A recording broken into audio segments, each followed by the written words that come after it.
नमस्कार, मी Niranjan. Easy news मध्ये आपल्या सर्वांचं मनपूर्वक स्वागत. काल पुन्हा एक अत्यंत दुर्दैवी आणि आतून मनाला हादरवून टाकणारी घटना काश्मीरमध्ये घडली आहे. काश्मीरमध्ये पहलगाम या एका पर्यटन स्थळ म्हणून जगप्रसिद्ध असलेल्या ठिकाणी अतिरेक्यांनी लष्करी गणवेशामध्ये हल्ला केला आणि तिथं असलेल्या अनेक नागरिकांची हत्या केली. आता ते अशा गणवेशामध्ये तिथे येतात. यातल्या काही गोष्टी खूप गंभीर आहेत की या पर्टिक्युलर टुरिस्ट स्पॉटवरती पहलगाममध्ये 2000 टुरिस्ट होते. 2000 आणि 2000 टुरिस्ट असलेल्या ठिकाणी सुरक्षा रक्षक नव्हते, कोणी नव्हतं, मिलिटरी नव्हती, पोलीस नव्हते, कोणीही नव्हतं त्या सगळ्या परिसरामध्ये. ही अत्यंत गंभीर गोष्ट आहे.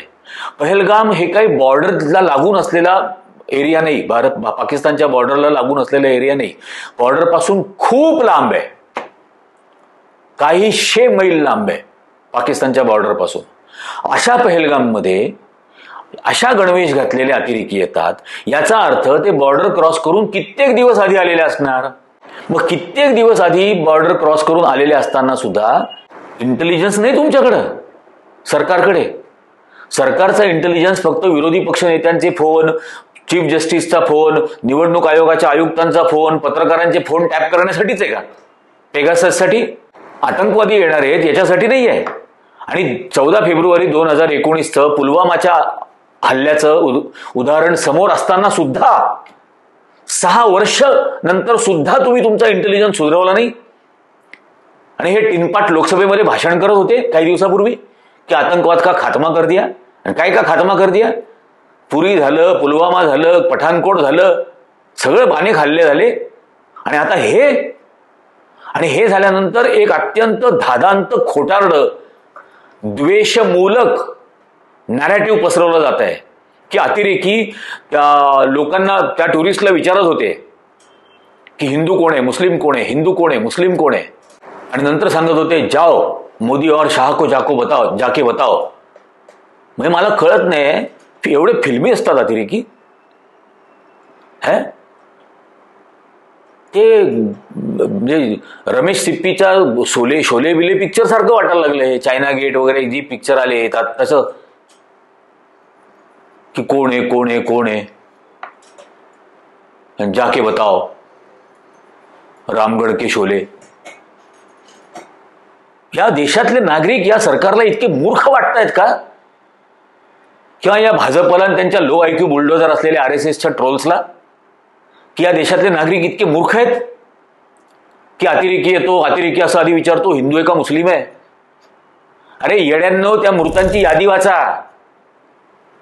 आणि बावळट लो आयक्यू बुलडोजर RSS वाल्यांनो ते बघा, त्या यादीमध्ये मुस्लिम पण मेलेला आहे, त्या यादीत ख्रिश्चन पण मेलेला आहे मध्य प्रदेशचा. मग तेवढ्यांना विचारलं नाही काय? आणि धर्म विचारला तर जातही विचारायला लावायची होती.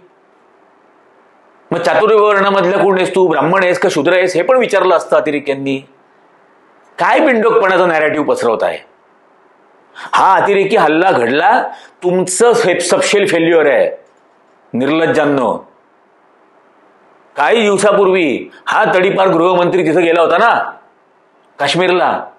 पहिल्यांदा मुख्यमंत्र्यांच्या बरोबर ओमर अब्दुल्लांबरोबर भेट झाली आणि ओमर अब्दुल्लांच्या भेटीनंतर सुरक्षा व्यवस्थेबद्दलची भेट होणार होती. मग तिथं वेगवेगळे लष्करी अधिकारी, BSFचे अधिकारी, काश्मीर पोलीसचे अधिकारी हे त्या ठिकाणी येणार होते बैठकीला. आणि मग ते त्या बैठकीला येणार. मग अमित शहांनी ओमर अब्दुल्लांना सांगितलं बाहेर जा.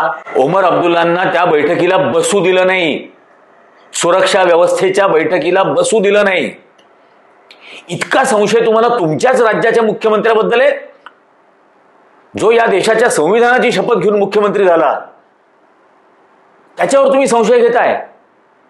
आणि तोच तुमच्या वाजपेयींच्या मंत्रिमंडळात मंत्री होता ना हो येड्यांनो.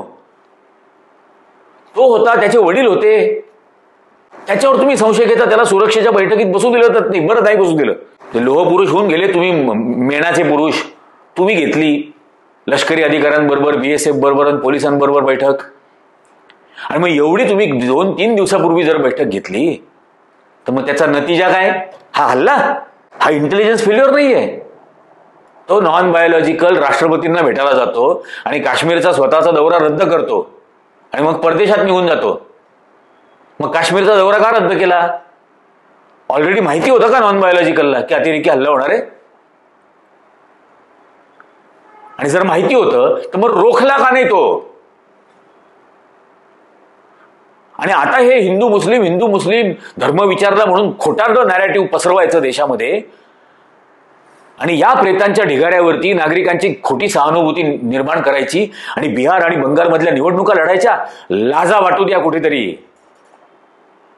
खरोखर भारताचं राजकारण इतक्या गलिच्छ लेवलला कधी गेलेलं नव्हतं. 2002चं गोधरा आठवा. 27 फेब्रुवारीला गोधरा घडलं. ती ट्रेनचा बोगी जाळली गेली. 24 फेब्रुवारीला गुजरातमधल्या 4 विधानसभा निवडणुकांमध्ये पोटनिवडणूक होती. नरेंद्र मोदी नुकते मुख्यमंत्री झालेले होते. पोटनिवडणुकीमध्ये विधानसभेला उमेदवार होते. आणि हा नॉन बायोलॉजिकल त्या विधानसभेच्या पोटनिवडणुकीला 4000 मतांनी निवडून आला फक्त. आणि उरलेल्या 3 मतदारसंघात काँग्रेसचे आमदार निवडून आले. भाजपच्या उमेदवारांचा पराभव करून लगेच 27 फेब्रुवारीला गोधरा घडलं आणि त्यानंतर लगेच निवडणुका लावल्या गेल्या मुदतपूर्व. आणि त्या निवडणुकांमध्ये काय प्रचार झाला. आणि मग गोधरामधल्या प्रेतांच्या ढिगाऱ्यावरती पहिला 2002चा विधानसभेचा विजय मिळवला या नॉन बायोलॉजिकलनी. नंतर पुलवामा झालं. पुलवामाच्या वेळेला राफेलची चोरी, राफेलमध्ये केलेली चोरी, चौकीदार चोर आहे हे देशभरातलं नॅरेटिव्ह होतं. पण पुलवामाच्या शहीदांच्या नावावरती मतं मागितली निवडणुकीत, जे अत्यंत बेकायदेशीर आहे. आणि सर्वात धक्कादायक गोष्ट, पुलवामा 14 फेब्रुवारी 2019ला घडलं. त्या पुलवामा हत्याकांडाची चौकशी सुद्धा सरकारने नियुक्त केली नाही. आज तागायत त्याची चौकशी नियुक्त केलेली नाही. ज्युडिशियल कमिशन नेमलेलं नाही. त्या कमिशनचं नेमलंच नाही तर रिपोर्ट कुठून देईल त्या इन्व्हेस्टिगेशनचा? मग त्याच्यावरती सेपरेट एपिसोड करता येईल. काळी गाडी, लाल गाडी, खूप काय काय त्याच्यामध्ये खोटारडेपणा केलेला आहे त्या पुलवामाच्या हल्ल्यात. त्याही वेळेला इंटेलिजन्स फेल्युअर. आणि त्याच्यानंतर आज काय 6 वर्ष तुमचं इंटेलिजन्स सुधारलं नाही. एवढे मूर्ख आहात तुम्ही की तुम्हाला इंटेलिजन्सच नाही.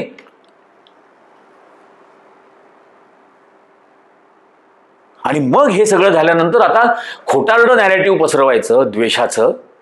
अतिरेकी असे फिल्मी नसतात डायलॉग मारणारे की जाओ मोदी शाह को बताओ.